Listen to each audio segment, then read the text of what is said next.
Invité de Prisca Rakut-Malal, Nicolas Dupuis, l'entraîneur des Barrières de Madagascar, ce jeudi 13 février à 13h, rediffusion ce samedi 15 février à 13h.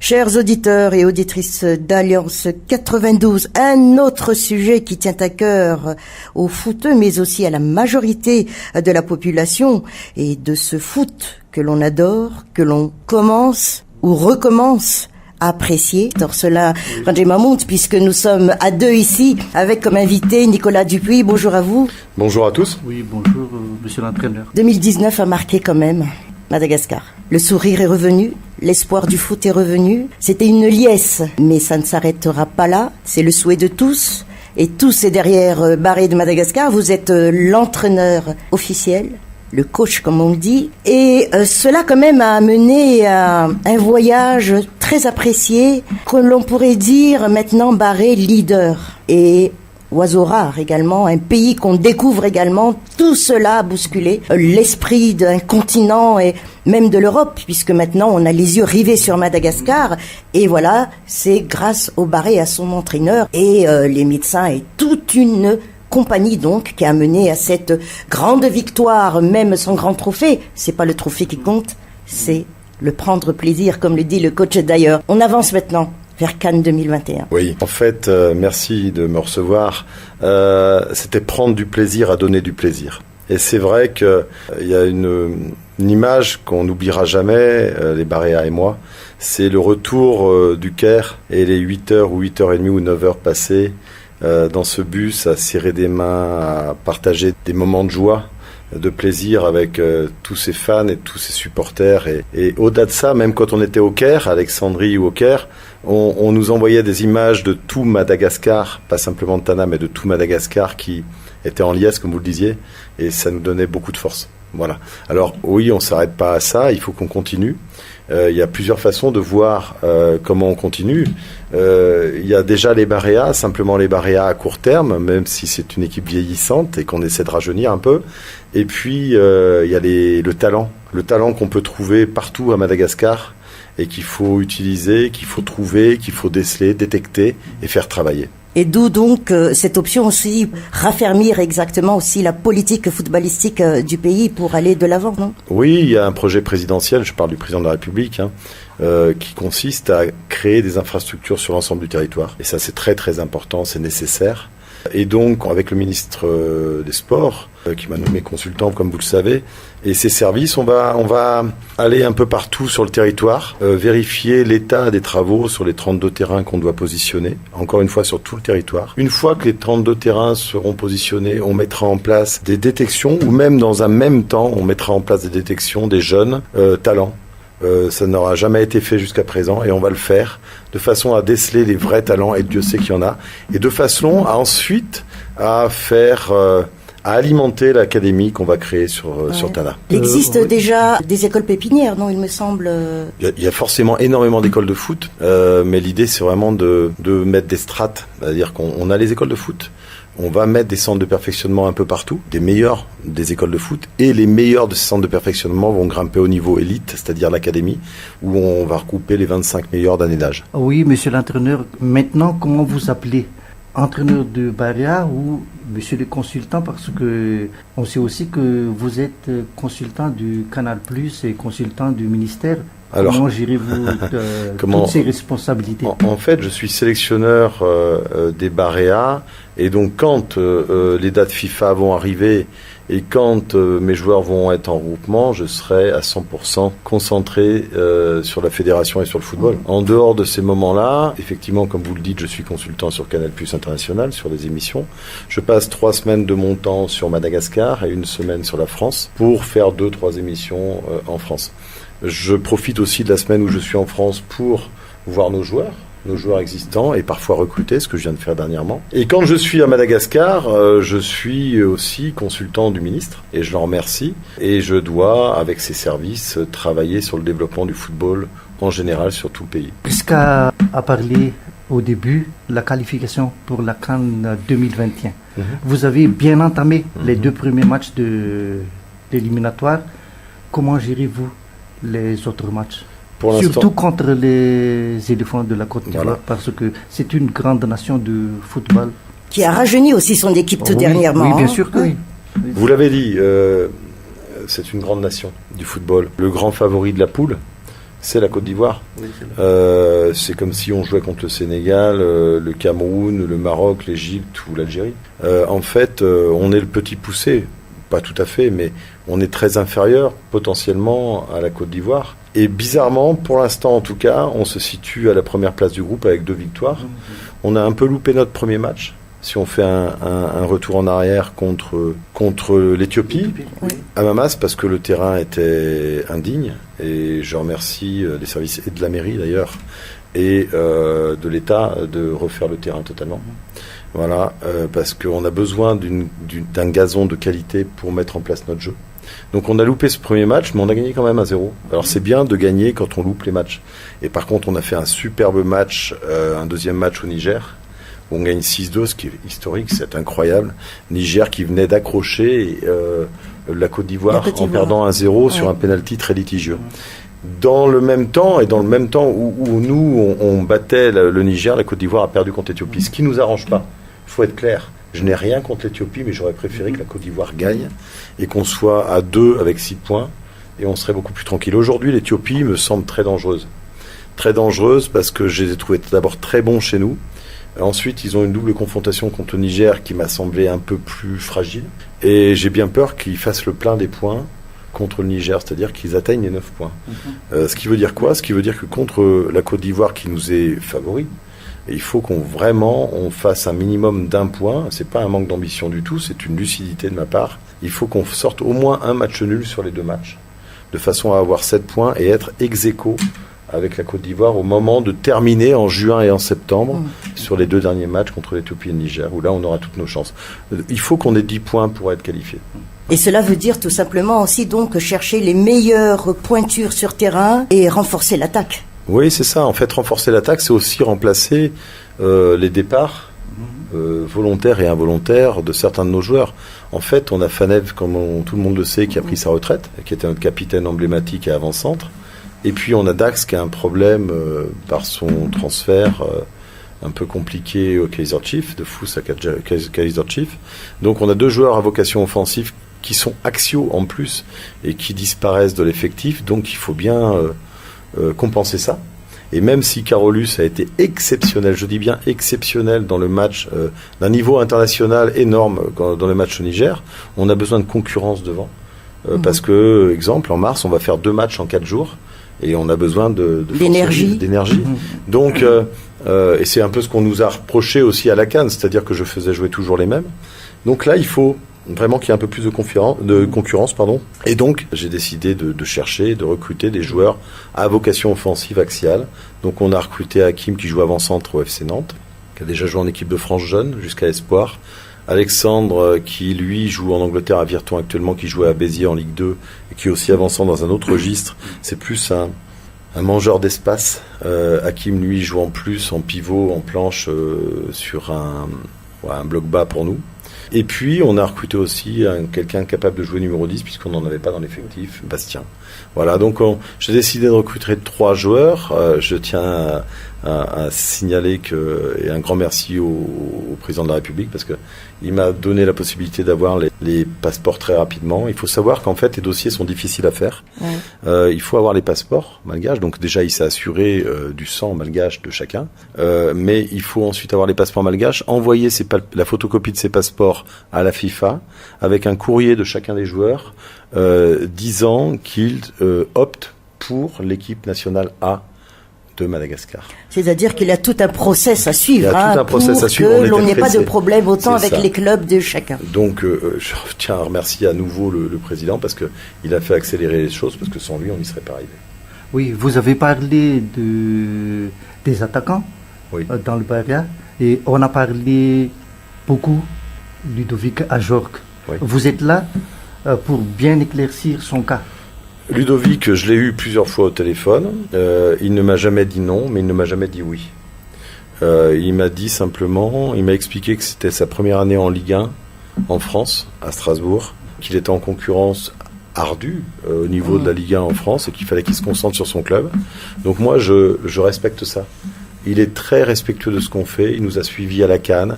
Il nous a suivis dans les 2 premiers matchs qu'on a pu faire contre l'Éthiopie et le Niger. C'est quelqu'un de très bien, qui est très sensible à ce qu'on fait et très fier de ça. Il ne m'a pas dit non. Et ça, je me concentre là-dessus. Ça veut dire qu'un jour, il sera là. Que dans l'avenir plus ou moins proche, peut-être, il pourrait venir. Mais l'on sait également que Morel a été blessé, là. Ouais, Jérémy est blessé. Il a rechuté. C'est musculaire, donc... Bon, j'espère. J'espère que c'est quelqu'un de très important. Moi, j'ai regretté qu'il puisse pas faire la CAN à cause d'une blessure, justement, articulaire, celle-ci, à la cheville. Ça nous a apporté un plus. Je crois qu'on serait peut-être même allé plus loin, parce que par son expérience, par l'état d'esprit irréprochable qu'il a sur le terrain et en dehors. Donc, j'espère vraiment qu'il sera là. Sinon, le reste du corps même de l'équipe. Tout le monde est là. Tout le monde est partant, tout le monde est à fond. Je communique avec tout le monde. Il y a Dimitri, j'en parlais ce matin. Dimitri qui a signé, qui a donné son accord en Chine. Alors, à cause de ce qu'on sait, coronavirus, il peut pas partir tout de suite en Chine. Donc, on essaie de lui trouver autre chose parce que je veux vraiment que les Barea qui sont sélectionnés jouent réellement. Joue et du temps de jeu. Donc Dimitri, pour l'instant, lui, n'a pas de club. Mais il m'a appelé tout à l'heure. J'en parlais à des journalistes et il m'a appelé, donc ça tombe très bien, pour me donner des nouvelles. Il va continuer de me donner des nouvelles. Zotsar, qui s'était blessé, rappelez-vous, en mars ou avril dernier, n'a pas pu participer à la CAN. Et là, il sort de toute une rééducation, puisqu'il s'est fait opérer des croisés. Et il vient de faire ses 2 premiers matchs de championnat avec son club et ça se passe très bien. Il a marqué d'ailleurs le dernier match. Donc, et puis tous les joueurs sont très motivés à l'idée de continuer l'aventure. Est-ce qu'on aura des matchs amicaux ? C'est impossible de faire des matchs amicaux de par le calendrier. En fait, il faut comprendre. On nous impose des dates FIFA. C'est la FIFA qui nous impose ça. Il faut savoir que les joueurs appartiennent à leur club. Exact. Et que nous, on récupère les joueurs que sur des dates FIFA. On ne fait pas comme ici, où on récupère pendant 2 mois les joueurs et puis les clubs peuvent rien dire. Non, non. Il y a des dates FIFA qui disent, exemple en mars, du 23 au 31, tu as le droit de sélectionner et convoquer tes joueurs. C'est-à-dire que quand je te dis du 23 au 31, je n'ai pas le droit de les prendre le 22, je n'ai pas le droit de les libérer le 1er avril. C'est vraiment du 23 au 31 mars. Alors déjà, si on prend l'exemple de mars où on a 2 matchs à jouer contre la Côte d'Ivoire, un en Côte d'Ivoire, un à Madagascar, avec les déplacements, et vous le savez, qui sont à mon avis longs entre les 2 matchs, on n'a vraiment pas le temps ni l'énergie pour faire un match amical. C'est l'exemple. En juin, pareil, on va en Éthiopie. On a une date FIFA de 6 jours. Comment voulez-vous que je fasse un match amical de façon sérieuse pour partir en Éthiopie ensuite? Voilà. En plus, je prends des risques à blesser les joueurs. En fait, avant, on avait besoin de matchs amicaux parce qu'on était sélectionné nulle part. Pas grand, on ne faisait pas beaucoup de matchs officiels parce qu'on se faisait éliminer tout de suite. Là, maintenant, on est dans toutes les compétitions, qualifiables, donc on joue tout le temps. Et il n'y a pas une date FIFA en 2020 et jusqu'à juin 2021 où on est libre. C'est-à-dire que moi, il y a des nations qui m'appellent pour faire des matchs amicaux parce que eux ne sont pas qualifiés pour la Coupe du Monde ou pour la CAN. Mais nous, on est qualifiés partout. Donc en fait, il n'y aura pas de match amical parce qu'il n'y a pas de date FIFA de libre. Et puis c'est une famille déjà qui se connaît aussi quand même. Voilà. Alors, je vais revenir au match d'Éthiopie qu'on a fait il y a quelques temps. En fait, on s'était quitté au Caire en juillet. Et on se retrouve en novembre. Là, il y a eu une faute. On aurait dû faire un match amical en octobre ou en septembre. Et on ne l'a pas fait. Et ça a été une faute de notre part, puisque on a eu 4 mois et demi sans se voir. Ouais. C'est plus vrai, ça. C'est plus vrai. Là, ça va être vrai pour mars, malheureusement, mais on a 2 matchs. Donc on va compenser ça. Mais ensuite, il y aura juin, ensuite septembre, ensuite octobre, ensuite novembre. Ensuite, j'espère, la CAN en janvier au Cameroun. Ensuite, mars. Ensuite, en fait, il n'y aura plus de trous. Ouais. Et là, c'est parfait. Pour le match contre la Côte d'Ivoire, vous allez convoquer combien de joueurs? Est-ce qu'il y a des joueurs locaux dans votre liste? La liste, je l'ai toujours pas définie encore. Vous savez, ce que je pense réellement, c'est la chose suivante. On a eu raison, par rapport aux joueurs locaux, on a eu raison de créer la Ligue professionnelle. Ça aurait dû être créé il y a de nombreuses années. On vient de la créer. Ça tire le football malgache vers le haut. Et j'en remercie Arnaud, le président de FOO, c'est aussi le président de la Ligue Pro.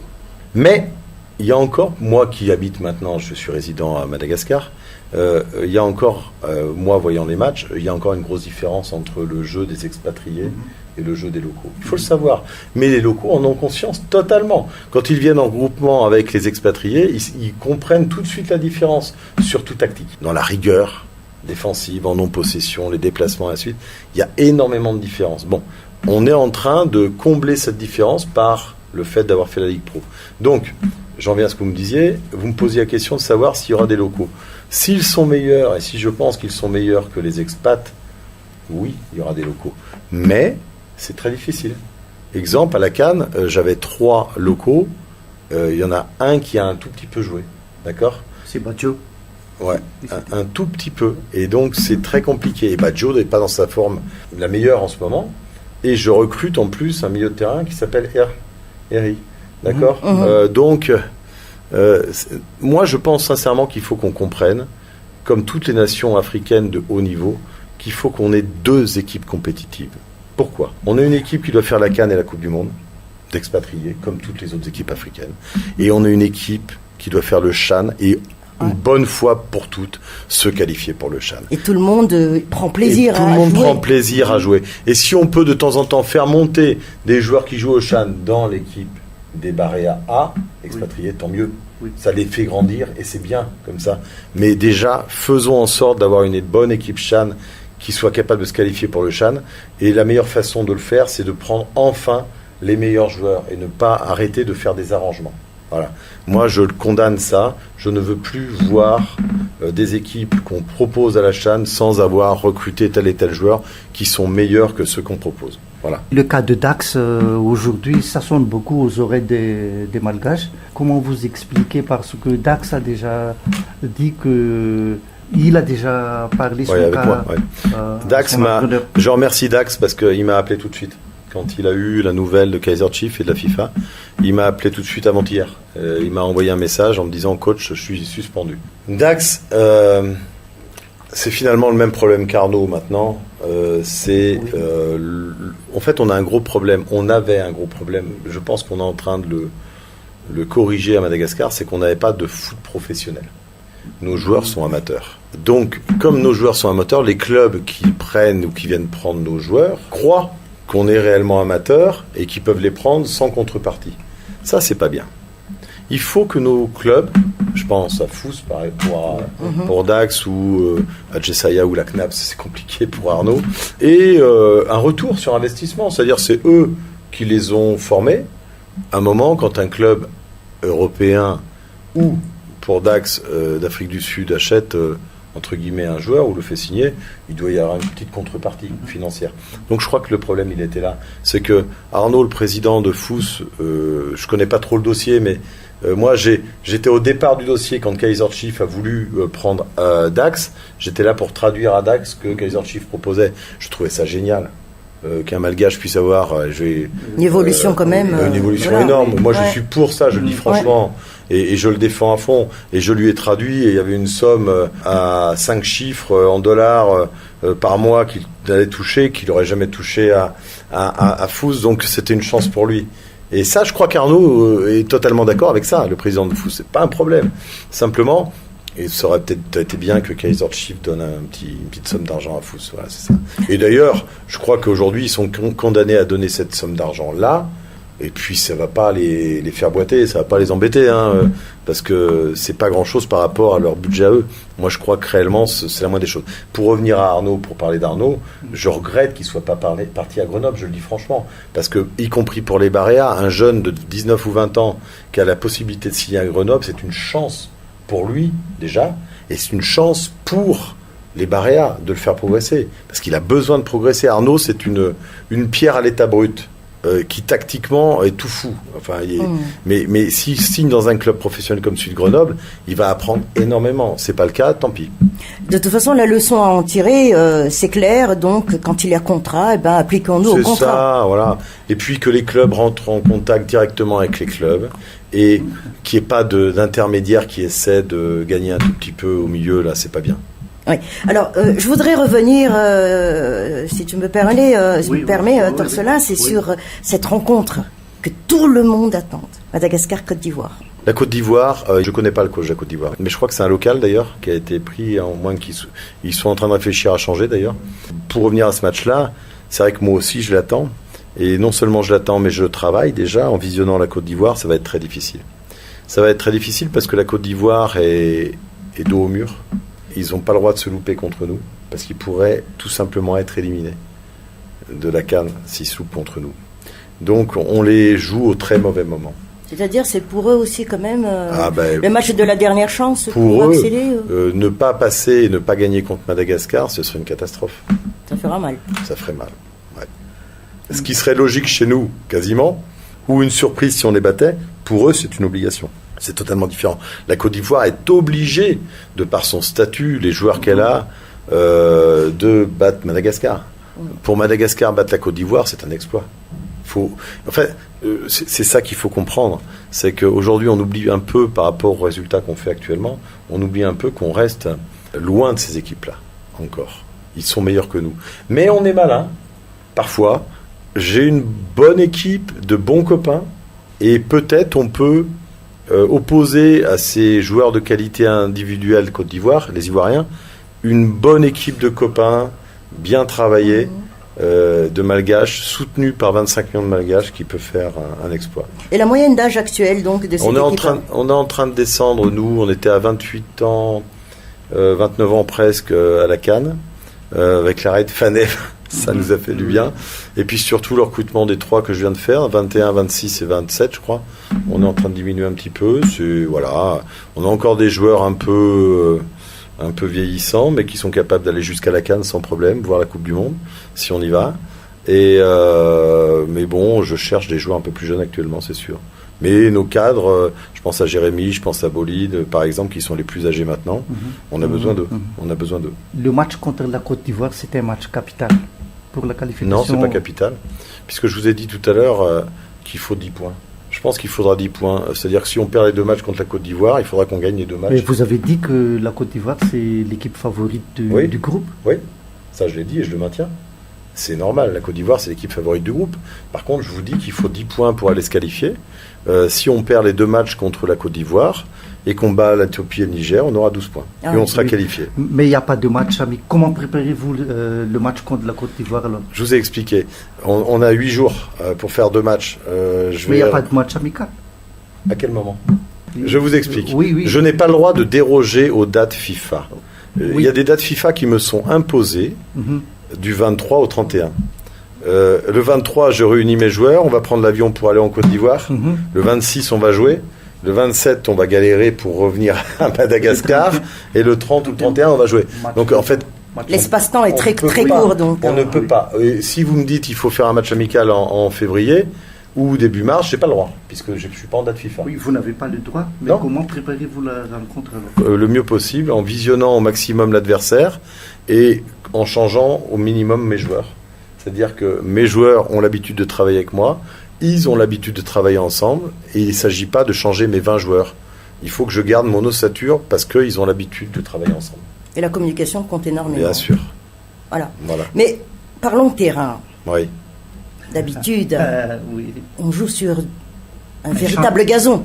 Mais jouer ou se former ou prendre donc ces entraînements sur un terrain synthétique ne déjoue pas les pieds d'or de nos footballeurs quand même sur des réels matchs après? Alors, c'est vrai qu'il serait l'idéal. L'idéal, c'est ce qui va arriver dans 8 mois. L'idéal, c'est Mamas refait totalement avec une pelouse refaite. Ça, c'est l'idéal. Ce qui aurait dû être fait depuis longtemps. Et je remercie le PRM et encore une fois la mairie parce que tout le monde va se mettre à pied d'œuvre pour faire. Ça, c'est top. Ça, c'est l'idéal. Mais quand on n'a pas l'idéal et quand on n'a pas le choix, on essaie de positiver. Et donc d'avoir une énergie positive, constructive en disant, les garçons, on va jouer sur un terrain synthétique, donc les faux rebonds n'existeront pas. Vos qualités techniques, nos qualités techniques vont être mises en exergue et on va être d'autant meilleur. Ce qui m'embête un petit peu, c'est que moi, j'aurais aimé aller jouer à Tamatave, parce qu'on n'y est jamais allé, parce que j'ai envie de montrer au peuple malgache que le football n'appartient pas qu'à Tana, mais à tout Madagascar. Et parce que on a fait un tellement mauvais match contre le Soudan la dernière fois qu'on a fait à Woodvourne, que je suis un peu superstitieux. Donc ça me fait peur, C'est pas moi qui vais décider, hein, c'est le président de la fédération évidemment, qui va décider du lieu du match. Moi, je me suis permis de téléphoner quand même au président Hamad pour lui demander si c'était OK pour jouer à Tamatave et sous condition de faire passer un expert pour voir la validité et l'homologation du terrain, il est OK. Mais c'est pas moi qui vais décider. Encore une fois, règles et règles. Autant pour les joueurs, on parle de transfert, autant règles au niveau structure, infrastructure. Oui. Ah mais il faut respecter les règles, c'est sûr, moi je comprends. Enfin, le président Hamad a été très clair là-dessus et je le salue. Évidemment qu'il faut améliorer, si on veut jouer à Tamatave, il faut évidemment améliorer l'accès au stade. Hein, et libérer l'accès au stade pour pouvoir jouer, il faut être clair, voilà, parce qu'il y aura énormément de monde et il y a un petit travail à faire quand même. Donc voilà, mais bon, dans l'avenir, on ira forcément faire un match un jour là-bas. Je ne sais pas si on pourra y aller en mars, parce que bon, encore une fois, c'est le président Raoul qui décide et pas moi. On a redécouvert le football malgache, tout compte fait. Et on a redécouvert aussi, on a constaté, et c'est presque même un plaisir de voir les enfants des anciens joueurs. Oui. De renommée de Club M qui sont maintenant les enfants des anciennes gloires qui continuent cette passion. Et comment vous voyez les choses? Comment vous les avez détectés? Qui vous a aidé à les détecter? Non, au départ, si on parle des barrières, au départ, Fanev m'a beaucoup aidé. Je fais un petit peu un retour en histoire. Quand je suis arrivé, l'équipe des Barréas n'était pas compétitive. On ne faisait pas jouer les meilleurs. Le problème qu'aujourd'hui on a au Chan, on l'avait à la CAN. Les Barréas A, on faisait jouer les 4-5 expatriés qu'un copain connaissait, pas forcément les meilleurs. Et puis, à côté de ça, on mettait une dizaine de joueurs, corrects, mais pas forcément les meilleurs non plus, ceux qu'on connaissait. Ok. Et là, je dois tirer un coup de chapeau à Fanev, c'est que d'abord, président Hamad m'a demandé de faire un audit de tout ça, je lui ai expliqué pourquoi on n'y arrivait pas à cause de ça, et il m'a dit je te donne une carte blanche pour faire jouer qui tu veux. Donc j'ai fait jouer qui je voulais, et au départ on n'avait pas tous ces joueurs-là de talent, on a fait ce qu'on a pu, et on est parti à Sao Tomé avec une équipe moyenne, au Soudan avec une équipe moyenne, mais on y arrivait. Et au fil du temps, on a donné de la crédibilité au projet, et Fanev, qui jouait en Ligue 2 en France, je regardais contre qui il jouait et je lui disais, tu sais, là, tu vas jouer contre Montbrice. Montbrice, je pense qu'il a des origines malgaches. Tu peux pas l'interroger pour le match, après le match. Donc, je pense pas qu'il le faisait pendant le match. Hein. Mais après le match, hop, et il me rappelait, Fanev, il me dit, ouais, j'ai le numéro de Montbrice, est-ce que tu peux l'appeler? Et hop, en fait, ça s'est passé comme ça. Fanev faisait le lien entre moi et les joueurs, me prenait les numéros de téléphone quand il jouait contre eux, et je les appelais le lendemain, et ça s'est fait tout cela pour l'honneur du foot malgache. Voilà, et quand on parle d'un Marco, puisqu'on m'a posé la question tout à l'heure, Marco, j'étais allé voir jouer Fanev parce que j'ai toujours eu beaucoup d'amitié pour Fanev, et je vois Marco sur le truc du match, enfin sur le programme du match, Marco Inyamaritre. Je dis, si c'est pas un malgache, ça c'est... en tout cas, c'est pas un polonais, quoi. Donc, je vois son nom, d'accord, et je dis à Fanev, mais il est malgache. Il me dit, oui, il est malgache. Je dis, il faut que je lui parle. Et bon, il y avait un problème avec son papa, donc Fanev s'est occupé du papa, moi je me suis occupé du fils, et Marco maintenant est Barréa. Voilà. Le temps passe très vite aussi, Torcelin, voyons quand même aux alentours de nous, toujours dans le football. Dites-moi, coach, le football arabe, ça a une grande évolution, hein, ça prend des joueurs ici et là, à tout prix cassé. Hein. Ouais, un petit peu, c'est vrai. Comme les Japonais aussi, comme les Asiatiques, je veux dire. Mais... Oui, il y a les Asiatiques, il faut qu'ils gèrent leurs problèmes de virus, là. Mais c'est vrai qu'aujourd'hui, on se rend compte qu'il y a toute une émulation par rapport au football sur le continent, ici, déjà. Et il y a certains pays qui sont très actifs, très très actifs, pour récupérer à droite, à gauche, tous les joueurs. Nous, on se concentre sur ce qu'on a à faire. Petitement peut-être, mais de façon rigoureuse. Vous pouvez me faire confiance là-dessus. Mais on essaie... vous savez, vous me posez une question tout à l'heure, j'ai oublié de vous répondre. Ma meilleure recrue, c'est de garder tous mes joueurs. D'accord ? J'ai pas de leçon à donner aux Arabes et ainsi de suite. Mais ma meilleure recrue, c'est de garder tous mes joueurs. Tous mes joueurs qui nous ont fait rêver, qui ont pris du plaisir à donner du plaisir. pendant la CAN. Déjà, ça c'est ma première leçon, ma première mission, parce qu'on a pris beaucoup de plaisir ensemble. Et après, faire des petites retouches intelligentes de façon à continuer à faire rêver les Malgaches. Monsieur Dupuis, Fanev, il n'est plus là. Est-ce que vous avez l'intention de lui récupérer dans le staff technique? Fanev est actuellement joueur d'Arabie Saoudite. Il vient de re-signer dans un autre club. Il a eu le malheur de ne pas être gardé par un club, et puis il a eu la chance de trouver un autre club. Pour l'instant, Fanev est un joueur. Qu'il ait un rôle à jouer dans le football malgache à un moment, c'est sûr. C'est certain, parce qu'il le mérite. Qu'il ait à court terme un rôle à jouer dans le staff, peut-être un peu moins sûr. Peut-être un peu moins sûr. Je pense que Fanev aura toute sa place, en tout cas il a toute sa place dans mon cœur, déjà, et puis dans le cœur des Malgaches, il a toute sa place, mais il faut laisser le temps. D'abord, il faut qu'il passe ses diplômes, alors je l'aiderai à ce niveau-là, mais il faut qu'il passe ses diplômes, il faut qu'il passe, et puis tout dépend de ce qu'il veut faire. Est-ce que réellement lui il a envie? C'est pas sûr non plus, d'accord? Donc je crois qu'une fois qu'on a terminé sa carrière de joueur, faut pas passer, allez, le mardi j'étais joueur, le mercredi je vais devenir entraîneur ou entraîneur adjoint avec le coach. On a beau très très bien s'entendre tous les deux, je crois qu'il lui faut un laps de temps pour décider ce qu'il va faire et souffler. Et peut-être souffler avec sa famille, je pense. Est-ce que vous allez changer le staff technique pour les autres matchs, ou non, vous gardez les... J'ai mon staff technique. J'ai mon staff technique qui est vraiment de qualité. Et ma fierté, c'est, et je ne vous l'ai jamais expliqué, mais je vous le dis, c'est toujours d'avoir un Français, un Malgache dans chacun des postes quasiment. Et je trouve ça très bien et je tiens à ça. J'ai comme adjoint un Malgache, un ou deux, voilà.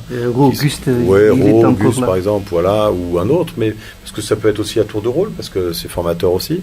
Mais mon préparateur physique, c'est un Français parce que c'est mon préparateur physique et il travaille toujours avec moi depuis X temps. Mais par exemple, les kinés, il y a un Français, un Malgache. Les docs pour la CAN, j'avais mis un Français, un Malgache. J'y tiens. L'intendant, il y a un Français, un Malgache. Le préparateur du gardien de but. Préparateur de gardien de but, ça peut être les deux. J'ai eu des fois un Malgache, Paul par exemple, où j'ai eu un Français. Les deux sont très bons. Je ne vais pas prendre deux personnes, mais les deux sont très bons, donc ça dépendra de disponibilité. Moi, j'ai une équipe de joueurs soudés, j'ai un staff soudé, donc il n'y a pas de raison de casser. Bah écoutez, si c'était un match de foot, les 90 minutes sont passées, il n'y a pas de prolongation pour cette émission, mais il y a une rediffusion par contre samedi. Eh bien, pour terminer, il y a une question qui me titille, je voudrais quand même la poser, c'est vraiment le monde, la planète football. Est-ce que le football est un business? Faut pas que ça devienne trop un business. Je vais terminer là-dessus.